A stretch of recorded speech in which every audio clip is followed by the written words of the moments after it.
To say that all Sankhāra is suffering, does it mean that the Sankhāra is suffering or the heart is suffering? And then what is it that does not suffer? There are two types of Sankhāra. One is Rupa Sankhara, the physical, and the other is Nama Sankhara, the heart. These two types of Sankhāra by themselves do not suffer. When they say all Sankhāra is suffering, they refer to that which is being taken hold as part of the self. On the other hand, those who attain Nirodha.Sama patti, absolute freedom from attachment to the Sankhāra, do not suffer at all. A dead person, who is no more attached to the body, does not suffer either. However, a living person, who is still attached to the body, does suffer. The Citta Sankhara is that which makes up things. If it knows that this leads to sufferings, it will certainly refrain itself from doing it. But, if it does not know, it will continue to make up things endlessly. As a result, the attachment, which takes hold of the Sankhāra and makes it part of the self, has to suffer. That which does not suffer is that which does not take hold of anything as part of the self. True happiness is to be free. Why don't people want to be free? True suffering is to be possessive. Why are people fond of possessiveness? If one is neither possessive nor free, what is he called? This is difficult to say because people are happy only on account of possessiveness. If the heart does not belong somewhere, it will be completely unhappy. Even those who practice meditation and are attempting to free themselves from the bondage of the material and mental activities, find themselves letting go of one thing, while grabbing the next. This is because one takes hold of such thing as one's mental activity.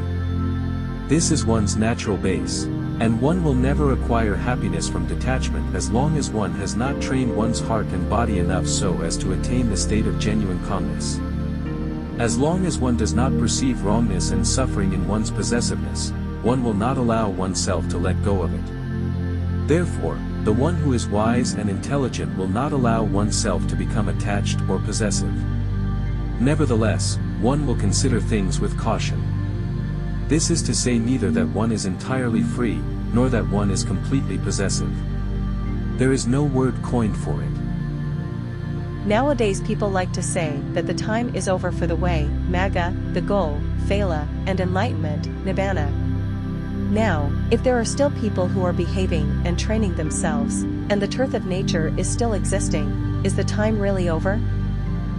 Those who have never undergone mental training, generally rely on rationalization. Thus, to them the way, the goal, and enlightenment are like fruits out of season. They understand that after such and such seasons, there will be no more mangoes and lamyai. However, as a matter of fact the truth in the Buddha's teachings exists in conjunction with the world. Those who see no Dhamma, such as those who make the above statement, actually have Dhamma in themselves, but they see it not. The Buddha was enlightened, not by perceiving the truth of anything out of this world. I always say that true Dhamma or genuine Dhamma exists, but people do not see it. This means, Dhamma is the Four Noble Truths. The Buddha points at the suffering which includes, for example, suffering of birth. He points at the causes, which include the three types of craving, namely, for example, sensual craving. These are genuine Dhamma. They are real and exist in each and every one of us. But people do not see them. They do not understand them. In other words, they have not undergone sufficient mental training, they have not cleaned the heart enough so that they are able to reach the state of purity. That is why they cannot perceive those noble truths. Another point is that there is no absolute Dhamma. It is there only in relation to the world. This is the usual expression, meaning that everything exists in the world, belongs to the world, birth belongs to the world, so do aging, sickness, and death. Cravings, both the sensual craving and the craving to become, belong to the world. There is no absolute Dhamma existing by itself. Those who train themselves so that they perceive it means that their heart is Dhamma itself. The heart has become relieved of attachments. The heart reaches the state of calm and cool, relieving itself from the entire world. So they begin to perceive the world as Dhamma. That is, they begin to see that everything is nature, natural as it is. So, they do not take hold of anything. This is why I say there is no absolute Dhamma, there is only the world. Whoever perceives the world as it is and refrains himself from getting attached, both he himself and the object from which he is detached become Dhamma. This is a reverse. It is an idiomatic expression. Both are right.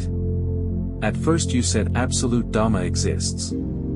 Actually the way, the goal, and enlightenment are nothing but the one who has purified oneself with wisdom, who perceives the world as it is with wisdom without getting attached to the world. One may call this the way, the goal, and enlightenment or whatever. The problem is only that one has degraded oneself from the way, the goal, and enlightenment. That's all. And this is because one does not train oneself in that direction. The Buddha himself was enlightened of the way, the goal and enlightenment, not from elsewhere. He did not bring them from any other sphere. Infinite knowledge is the true knowledge of this very world. And the fact that the Buddha acquires this knowledge by himself, so his knowledge is called Sabbanuta, Nana. The later generation of disciples learned this from the Buddha's earlier disciples. How can one say that the way and the goal have degenerated? They are not degenerated. Many people today are afraid of that. They are afraid that the teachings will decline from Thailand, being afraid that some political ideologies will tamper with them and deteriorate them. But truly the one who is so afraid does not realize that he himself is not able to live up even to the 5 precepts. There, the Buddha's teachings in himself have deteriorated, isn't that right?